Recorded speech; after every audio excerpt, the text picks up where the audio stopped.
Hello everyone, hope you're doing well. Today we are back on the Suggestions Past the Developer series, and this time in February it's time to have a look, or from the February stuff, it's time to have a look at the naval parts of this. Now there is only 2 ships available in this Past the Developers, but they do have some really interesting histories, so it should be pretty fun to go through.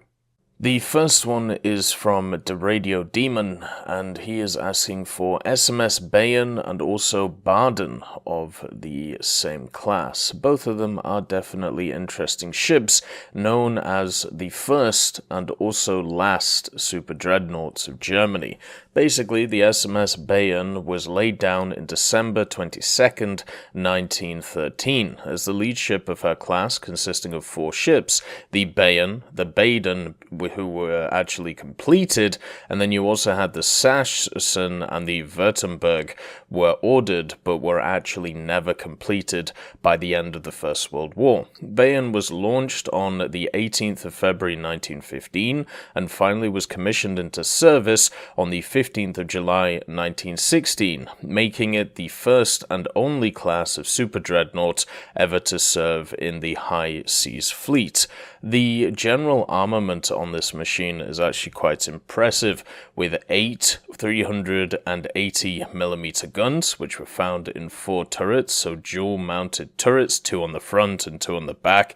It also had 16 150mm guns and a bunch of tertiary armaments as well. Basically, it had 4 88mm guns in shield gun mounts, but it also had a bunch of torpedo tubes, which are very similar to other German battleships or, German machines that we see at high tiers for them at this moment in time.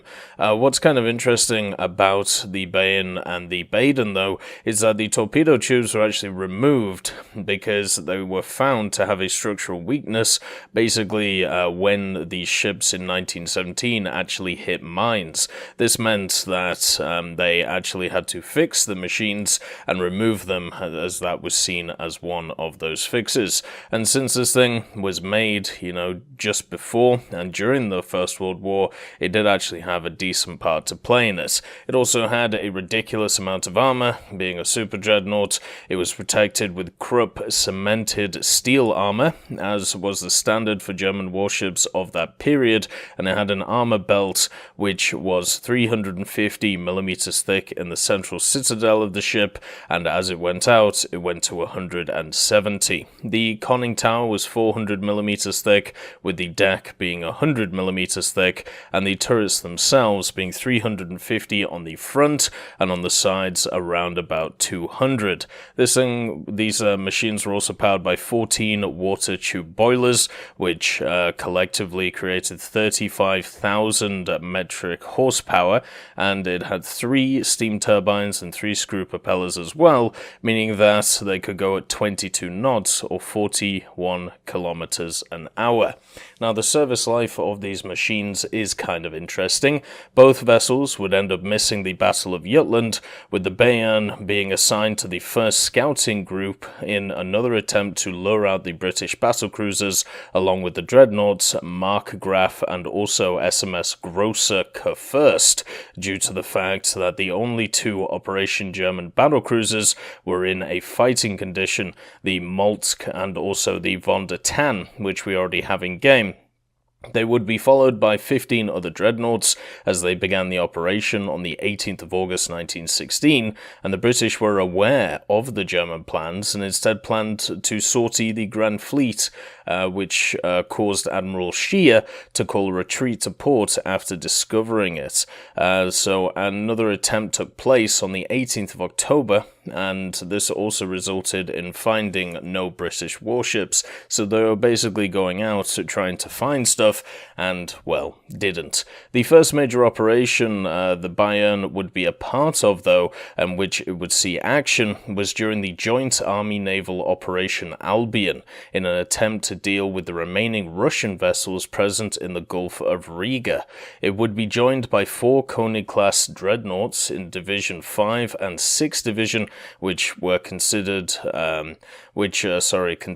of 5 Kaiser-class battleships plus plus an additional 9 light cruisers, 3 torpedo boat flotillas, and dozens of mine warfare ships. It would join in short bombardment of Russian batteries and end up striking a mine, killing 7, as well as causing flooding to the machine. This meant that the ship would miss out on the engagement where the dreadnought Koenig and also Kronprinz engaged the Russian battleship Slava and the cruiser Bayern.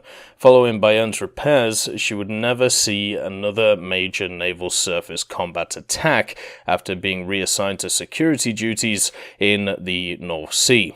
And the problem with this is Bayern was one of many ships ordered to take part in an operation in one last glorious battle in order to make their bargaining on negotiation better. This was basically at the end of the First World War.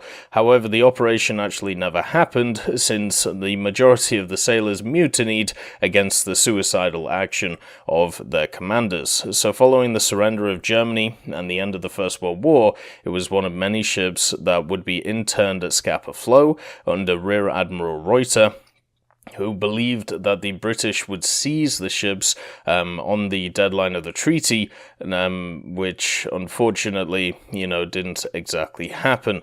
So basically, this machine was sank at 14:30 on the 21st of June, and then it was later raised and scrapped on the 1st of September 1944, with only some part of it remaining on the sea floor where it sank. So this would be another massive machine which would be added to the naval setting for Germany. Obviously, they already have a lot already just kind of sat around the place, but it doesn't mean that they couldn't have more, especially with the expanse of top tier. The next one is from Mikihoshi, and this is for a Japanese destroyer of the Shiratsuyu-class. This is the Samidare, or Samidare, however you say it, and it was basically one of 10 of the Shiratsuyu-class vessels. The Shiratsuyu-class was an evolution of the earlier Hatsuharu-class destroyer and had addressed the top heaviness of the Hatsuharu-class. The vessel maintained the general layout of her predecessors, however had a redesigned forecastle and also lengthened stern. This led to the class exceeding the weight limitations put forth by the 1930 London Naval Treaty, but it did mean that the initial armament of the Shiratsuyu-class was 2 twin 127mm gun C turret mounts in the A and Z positions, with a single 127mm gun B turret mount in the Y position. For secondary armaments, the vessels were equipped with 2 40mm autocannons, 4 of the aft tunnel, and 2 quadruple Type 90 torpedo launchers with a full reload. The vessel was also equipped with 16 Type 91 depth charges, and the Samidare herself was ordered in 1934 and also launched on the 12th of May 1937 and commissioned into service in that same year. Shortly before the World War II, Samidare was refitted to carry the Type 93 torpedoes, and it was assigned to the 2nd Destroyer Division of the 2nd Fleet shortly before the start of World War II in the Pacific Theatre. At the outbreak of World War II, it participated in the operations such as the Philippines campaign, as well as the invasion of the Dutch East Indies, where it assisted during the invasions of Tarakan, Balikpapan, and also Java Island. Her first surface fleet engagement was during the Battle of Java Sea, and on the 27th of February 1942, as part of a larger Japanese naval fleet engaging a combined Dutch, British, Australian, and also American Eastern Strike Force consisting of cruisers and destroyers. Samidare, along with her sister Harusame, Udachi, and also Murasame, fired their torpedoes at a range of 7,500 meters, though failed to score any hits. The Samidare was also present in the Midway operation, though didn't see any action during the pivotal battle itself. So this would be another destroyer for the Japanese, which would be happily welcomed, since it would be an incredibly fun machine to have. And since it is a Japanese destroyer, which lasted quite far through the war, it had a number of different refits, with the main refits being, once again, adding a ton of AA to the machine, eventually ending up in July 1944 with 3 triple Type 96 25mm AA turrets, 11 single Type 96 25mm AA turrets, and 1 twin Type 96 25mm AA turrets as well. It was able to keep its quadruple 610mm torpedo launchers at that time, but only had 2 of its 127mm. So basically they cut one of the large single guns and added a ton of AA to it. So if you wanted to, you could bring this thing in game as a standard tech tree vehicle, and also at the same time have a version as a premium or an event vehicle which would have a ton of AA on it but a slightly different main armament, or maybe you want to switch them up, who knows. But anyway, those are the 2 things which were passed to developers for Naval in February of 2021. I hope you all have a wonderful day, and I'll see you next time. I'd just like to thank Teddy, John Ryman, Universe, Conte Baraka, Trigger Hippie, Eugens Terry, Ambrosius McClellan, Daniel Stanton, Martinez, B. Young, Hosest Kishore, Hans, Bareen, and Samuel Schlick for supporting the channel.